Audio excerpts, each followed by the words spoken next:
Welcome to Sweet Life Beat Life. We hope this video helps.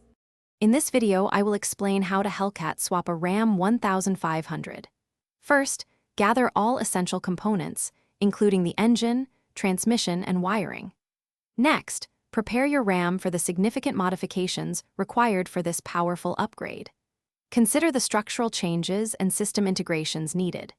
This project demands careful planning and a thorough understanding of automotive mechanics to ensure a safe and successful transformation.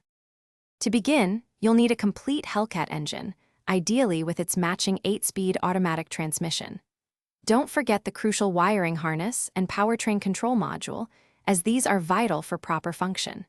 You'll also need a robust fuel system capable of handling the increased demand, along with an upgraded cooling system to manage the engine's heat output.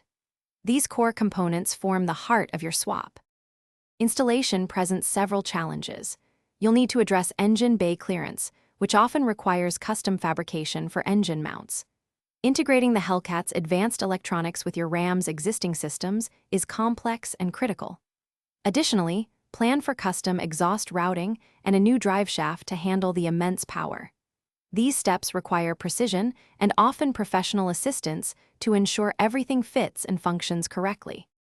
After installation, perform initial startup checks and thorough system diagnostics to catch any issues early. Professional tuning is essential to optimize the engine's performance, ensuring both power and reliability. Finally, with over 700 horsepower, upgrading your Ram's suspension and brakes is not just recommended, it's crucial for safety and handling. This ensures your Hellcat swap truck can safely manage its incredible new capabilities. Thanks for watching. Consider subscribing if we helped you.